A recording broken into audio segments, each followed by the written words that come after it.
Hello friends, welcome back. This is Saurav. Once again, I am with the interesting video of chemistry.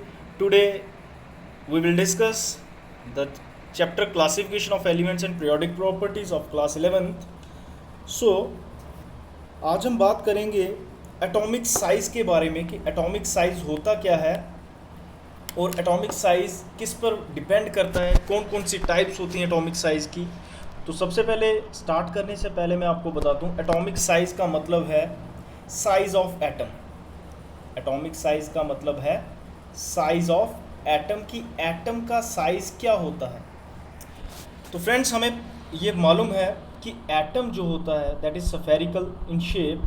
तो उसकी जो atom की shape जो हमने discuss की हुई है that is spherical in shape, जिसके बीच में सेंटर में न्यूक्लियस होता है और आगे पीछे इलेक्ट्रॉन्स रिवॉल्व कर रहे होते हैं। तो जब भी हम कभी साइज ऑफ एटम की बात करते हैं तो साइज ऑफ एटम का मतलब हो गया कि एवरेज डिस्टेंस कितना है सेंटर ऑफ न्यूक्लियस से लेकर आउटर मोस्ट इलेक्ट्रॉन, मतलब न्यूक्लियस के सेंटर से लेकर आउटर मोस्ट इलेक्ट्रॉन तक कितना डिस्टेंस है उसको बोलेंगे एटॉमिक साइज। एटॉमिक साइज दोस्तों आज हम जो डिस्कस करने जा रहे हैं एटॉमिक साइज, ये बेसिस है केमिस्ट्री का। अगर आप इनऑर्गेनिक केमिस्ट्री आप कभी भी स्टडी करने जाते हैं तो एटॉमिक साइज अगर आपको अच्छे से समझ आ गया तो इनऑर्गेनिक केमिस्ट्री जो है वो आपका बेस जो है उस इनऑर्गेनिक का दैट विल बी परफेक्ट।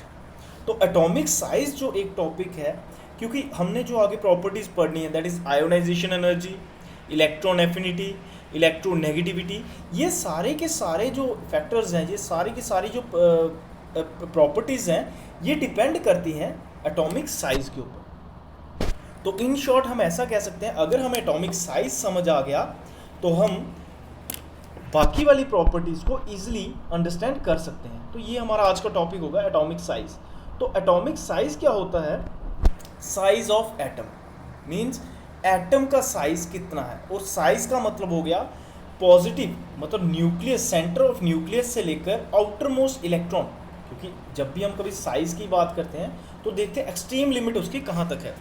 तो आउटर मोस्ट इलेक्ट्रॉन कितनी दूरी पे प्रेजेंट है तो वो उसका साइज डिटरमाइन करेगा, एवरेज डिस्टेंस। लेकिन फ्रेंड्स क्वेश्चन ये राइज करता है कि अगर हम बात कर रहे हैं न्यूक्लियस से लेकर इलेक्ट्रॉन का, आउटर मोस्ट इलेक्ट्रॉन का डिस्टेंस, बट हमें ये भी मालूम है कि इलेक्ट्रॉन जो है वो हमेशा रैंडम मोशन में होता है, हमेशा मोशन में होता है, और इसकी जो मोशन होती है वो कभी कभी न्यूक्लियस के पास आ जाता है, मतलब वेव मोशन होती है, ये इस तरह से मूव कर रहा होता है, कभी कभी न्यूक्लियस के पास आ रहा होता है और कभी कभी न्यूक्लियस से दूर जा रहा होता है।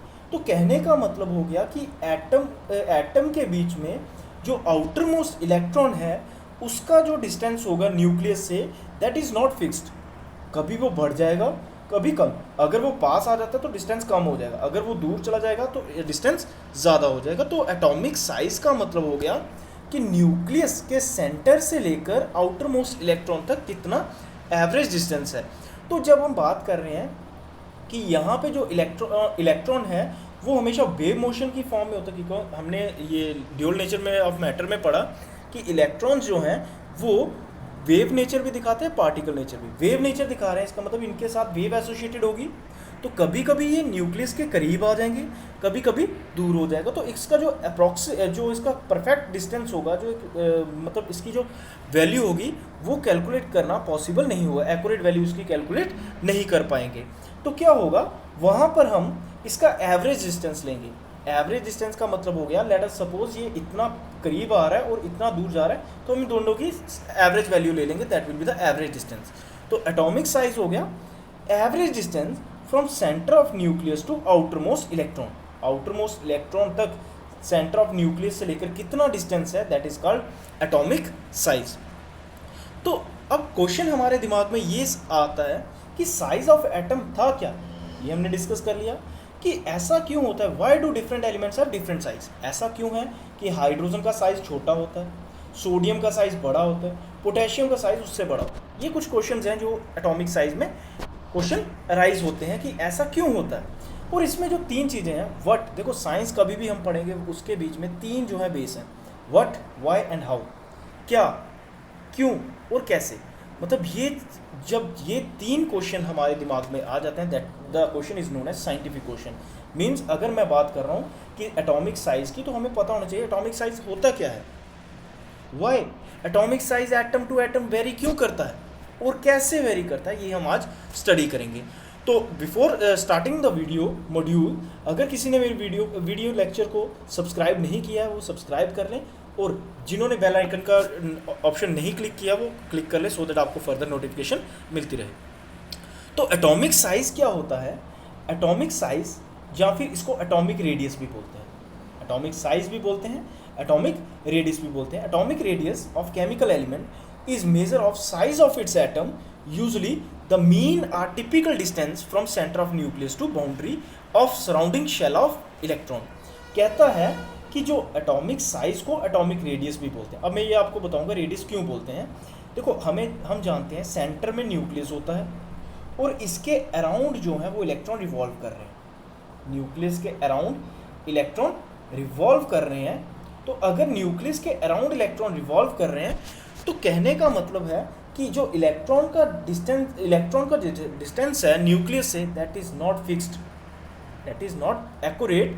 तो इलेक्ट्रॉन कभी करीब आ जाता है, कभी दूर चला जाता है ड्यू टू वेव मोशन, तो जिसकी वजह से इसका जो एक्यूरेट वैल्यू वो नहीं निकाल सकते। तो एवरेज वैल्यू हम लेते हैं, जिसको मीन वैल्यू बोलते हैं, कि कितना डिस्टेंस है न्यूक्लियस से लेकर आउटर मोस्ट शेल तक, आउटर मोस्ट शेल तक कितना एवरेज डिस्टेंस है, उसको बोलेंगे एटॉमिक रेडियस।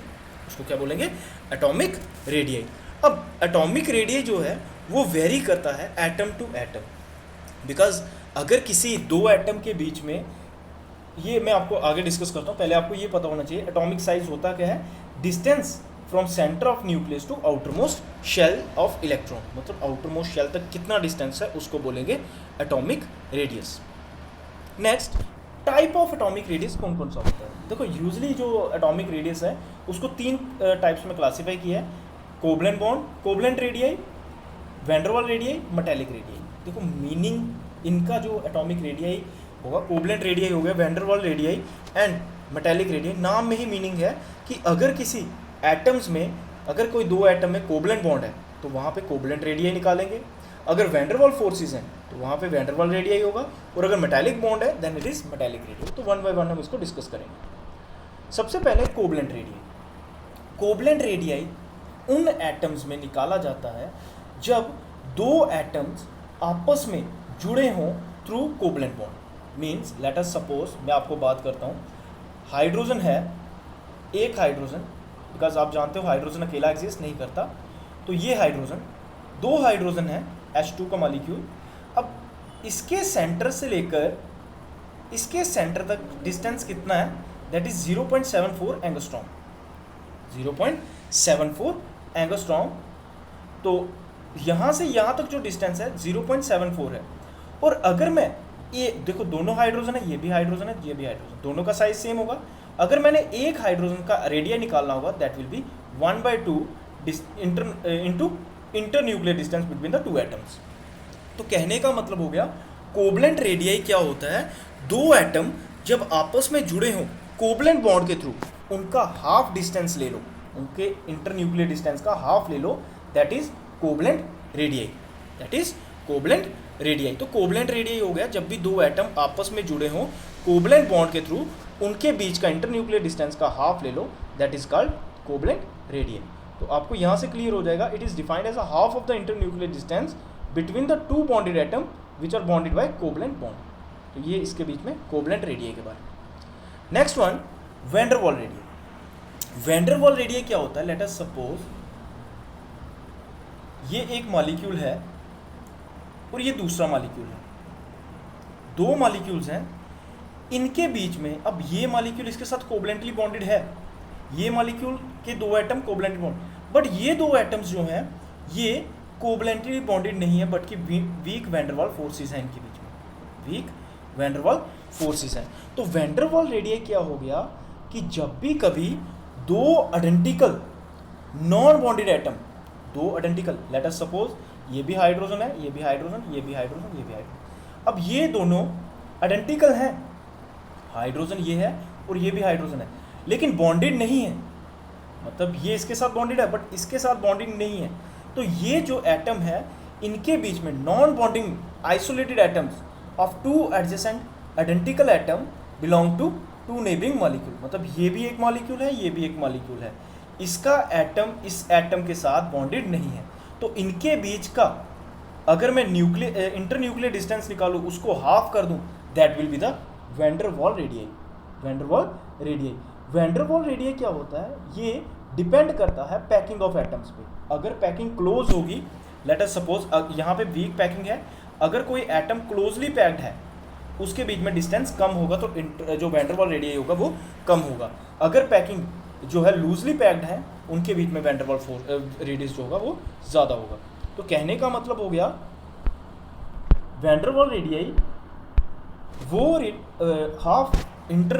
जो half of inter nuclear distance है, ये एक मॉलिक्यूल आ गया, ये एक मॉलिक्यूल, लेट अस सपोज ये भी H2 है, ये भी H2। अब इस H और इस H के बीच में बॉन्डिंग नहीं है, तो इस H और इस H के बीच में बॉन्डिंग नहीं है, तो इसके बीच में जो फोर्सेस होंगी, वीक फोर्सेस जो इसको अट्रैक्ट कर रही होंगी, that are called weak van der waal forces. और अगर मैं यहाँ से यहाँ तक डिस्टेंस का हाफ ले लूँ, that is called van der वाल रेडियई, वैन डर वाल radii. Next one is metallic radii. देखो हम जानते हैं मेटल्स में क्या होता है, पॉजिटिवली चार्ज कर्नल्स होते हैं और मोबाइल वैलेंस इलेक्ट्रॉन्स होते हैं। मेटल्स की बात कर रहे हैं, उसमें क्या है, पॉजिटिवली चार्ज जो कर्नल्स जिसको हम बोलते हैं, होल्स बोलते हैं वो, और मोबाइल इलेक्ट्रॉन्स हो गए जो वैलेंस इलेक्ट्रॉन्स होते हैं, फ्री इलेक्ट्रॉन्स जिसको हम बोलते हैं। तो जो कर्नल होता है, मतलब कर्नल हो गया, जो होल है वो अट्रैक्ट होता है इलेक्ट्रॉन की वजह से, और हर एक इलेक्ट्रॉन जो है वो होल की तरफ अट्रैक्ट होता है, बिकॉज इलेक्ट्रॉन नेगेटिवली चार्ज है, कर्नल पॉजिटिव चार्ज। कर्नल का मतलब हो गया होल, इसको वैकेंसी भी बोलते हैं, होल भी बोलते हैं और कर्नल भी बोलते हैं, तो इसमें कंफ्यूज होने की बात नहीं है। तो कहता है कि जो फोर्स ऑफ अट्रैक्शन होगी मोबाइल इलेक्ट्रॉन के बीच में और पॉजिटिव जो कर्नल है उसको बोलेंगे मेटेलिक बॉन्ड, उसको क्या बोलेंगे, मेटेलिक बॉन्ड। और अगर इस डिस्टेंस को हम हाफ ले लेते हैं, अगर इस डिस्टेंस को हम हाफ ले लेते हैं, then it is called metallic radii, then it is called metallic radii. तो मेटेलिक रेडियई में क्या होता है, जो वैलेंस इलेक्ट्रॉन होते हैं, क्योंकि वो मोबाइल है, वो मूव कर रहे हैं, तो ये वीकली अट्रैक्ट होते हैं मेटल आयन की तरफ, मतलब पॉजिटिव की तरफ अट्रैक्ट होते हैं, इस तरह की बॉन्डिंग को बोलते हैं मेटेलिक बॉन्ड। और अगर इसका हाफ का डिस्टेंस ले लें, that is called metallic radii. I hope ये आपको 3 टाइप्स जो हैं वो क्लियर हो गई होंगी। अगर कभी दो एटम बॉन्डेड हैं कोवलेंट बॉन्ड के थ्रू, अगर उनके इंटरन्यूक्लियर डिस्टेंस का हाफ लेते हैं, then it is called covalent bond. अगर दो एटम्स हैं लेकिन आपस में जुड़े नहीं हैं, आपस में बॉन्डेड नहीं है, just week van der waal forces के साथ अट्रैक्शंस हैं, अगर उनके इंटरन्यूक्लियर डिस्टेंस का हाफ ले लें, then it is called van der वाल रेडियई। और अगर मेटेलिक रेडियई की बात करें, इसमें क्या होता है, फ्री इलेक्ट्रॉन्स जो हैं वो पॉजिटिवली चार्ज होल की तरफ अट्रैक्ट हो रहे होते हैं, जिनके अब इनके बीच में एक एप्रोप्रिएट डिस्टेंस होगा, अगर उस डिस्टेंस को हाफ कर दें, then it is called metallic radii. I hope ये आपको समझ आ गया होगा। अब बात करेंगे covalent radii and when der वाल रेडियई जो है वो डिक्रीजेस। अब हम बात करेंगे variation in the periodic table, कि जब हम पीरियोडिक टेबल की बात करते हैं, मैं आपको यहाँ पे हिंट दे दूँ, अब हम बात करेंगे पीरियोडिक टेबल में अगर मैं लेफ्ट टू राइट मूव करता हूँ, क्या साइज बढ़ेगा या कम होगा, अगर मैं अप टू डाउन मूव करता हूँ क्या साइज बढ़ेगा या कम होगा, ये हम स्टडी करेंगे इस मॉड्यूल में। तो सबसे पहले मैं आपको बता दूँ, कोवलेंट रेडियई या फिर वैन डर वाल रेडियई जो है वो एटॉमिक नंबर बढ़ने से जो है वो डिक्रीज होता है, एटॉमिक नंबर बढ़ने से डिक्रीज होता है। तो एल्कली मेटल जो है एक्सट्रीम लेफ्ट पे उनका साइज सबसे बड़ा होता है, और जो हैलोजन्स हैं एक्सट्रीम राइट पे उनका साइज बहुत कम होता है। अगर मैं बात करूँ एल्कली मेटल ये वाले, इनका साइज सबसे बड़ा होगा और इनका साइज सबसे कम होगा। ऐसा क्यों होता है, अब मैं आपको एग्जाम्पल के तौर पर बताता हूँ। लेट अस सपोज मैं 2 एग्जाम्पल लेता हूँ, एक तरफ मैं सोडियम ले रहा हूँ, दूसरी तरफ मैं क्लोरीन ले रहा हूँ, दूसरी तरफ मैं क्लोरीन ले रहा हूँ।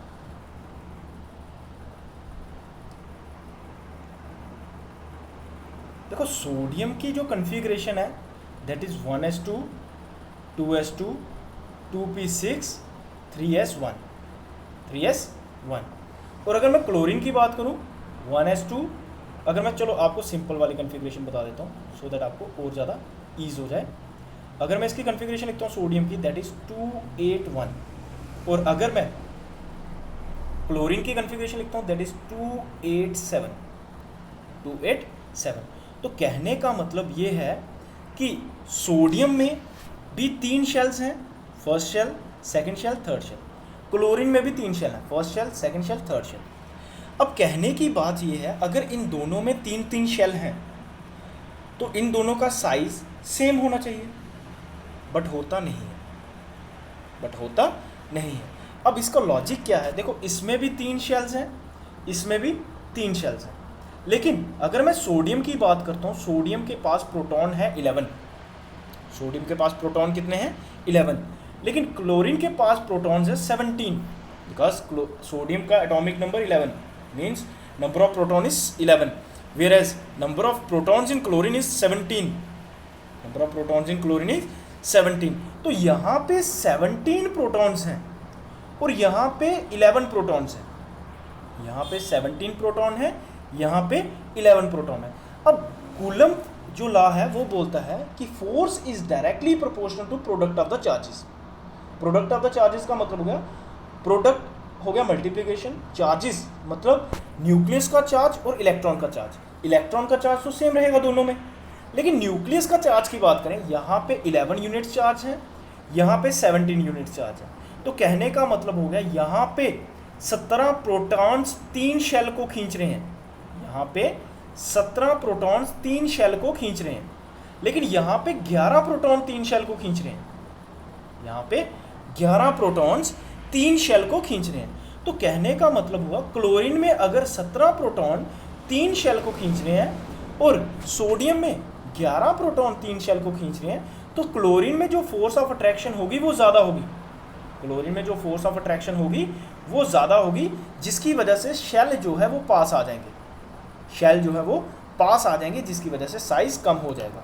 लेकिन सोडियम में 11 प्रोटॉन खींच रहे हैं, यहाँ पे जो साइज़ है वो डिक्रीज़ नहीं होगा। तो इसलिए यही वजह है कि जब हम अलोंग द ग्रुप मूव करते हैं, जब हम अलोंग द ग्रुप मूव करते हैं, अलोंग द पीरियड मूव करते हैं, सॉरी, जब हम लेफ्ट टू राइट मूव करते हैं, न्यूक्लियर चार्ज बढ़ता जाता है। न्यूक्लियर चार्ज का मतलब न्यूक्लियस के बीच में प्रोटॉन बढ़ते जा रहे हैं, बट शेल सेम रह रहे हैं। अगर मैं आपको यहाँ पे बता दूँ, फर्स्ट पीरियड में एक ही शेल होता है, सेकंड पीरियड में 2 शेल होते हैं, तीसरे पीरियड में 3 और फोर्थ पीरियड में 4 शेल। जैसे जैसे शेल जो है सेम रह रहे हैं, अगर शेल सेम रह रहे हैं, प्रोटॉन बढ़ रहे हैं, शेल के सेम रहने से और प्रोटॉन के बढ़ने से फोर्स ऑफ अट्रैक्शन बढ़ जाएगी। फोर्स ऑफ अट्रैक्शन बढ़ने से क्या होगा, साइज डिक्रीज कर जाएगा। इसलिए जब हम लेफ्ट टू राइट मूव करते हैं पीरियोडिक टेबल में, साइज जो है वो डिक्रीज करता है। फर्स्ट आपको लॉजिक क्लियर हो गया। वेरिएशन अलोंग द जब पीरियड मूव करेंगे तो साइज जो है वो डिक्रीज करता है, साइज जो है वो डिक्रीज करता है। अब इसके बीच में भी एक्सेप्शंस होती हैं। एक्सेप्शन हो गया, ये रेगुलर ट्रेंड को फॉलो नहीं करता।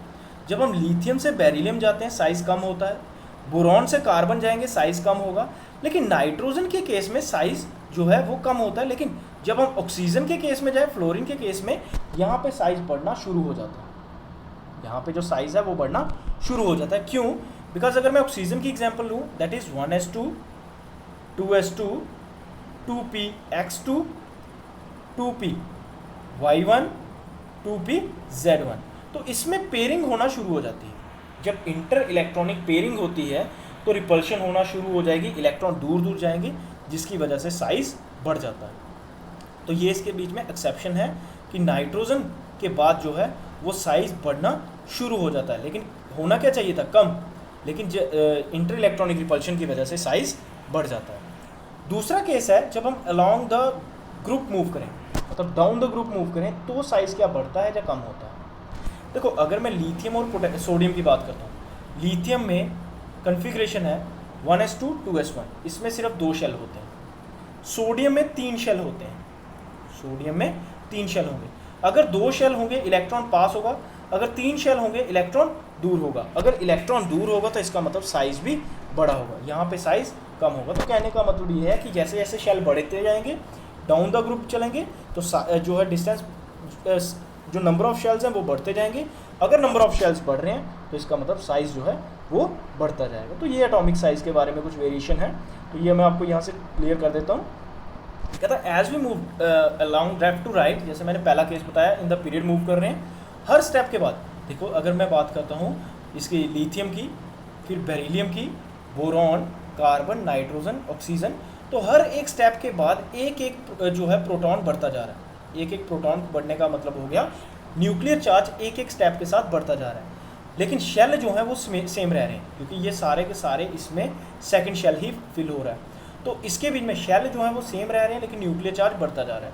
न्यूक्लियर चार्ज बढ़ने से क्या हो रहा है, जो इलेक्ट्रॉन है वो इनवर्ट अंदर की तरफ खींचे जा रहे हैं। जब अंदर की तरफ खींचे जा रहे हैं, जिसकी वजह से साइज कम होता जा रहा है। तो कहता है जो एटॉमिक रेडियस है वो इंक्रीज होता है जब हम हैलोजन से इनर्ट गैस में मूव करते हैं। क्यों? क्योंकि इनर्ट गैस में सारे के सारे इलेक्ट्रॉन जो है पेयरिंग होती है और इंटर इलेक्ट्रॉनिक रिपल्शन मैक्सिमम होती है। Next one, variation along the group. Along the group हो गया जब हम डाउन द ग्रुप मूव करते हैं। डाउन द ग्रुप का मतलब हो गया the atomic radius of element increases with increase in atomic number from top to bottom. जब हम जैसे let us suppose lithium, sodium, potassium, rubidium, हम जब डाउनवर्ड मूव कर रहे हैं, नंबर ऑफ शेल बढ़ रहे हैं। जब नंबर ऑफ शेल बढ़ रहे हैं, इलेक्ट्रॉन दूर जाता जा रहा है। अगर इलेक्ट्रॉन दूर जा रहा है तो इसका मतलब क्या है कि जो साइज़ है वो बढ़ता जा रहा है, इसलिए जो अट्रैक्शन है वो कम होती जाएगी, साइज़ बढ़ता जाएगा।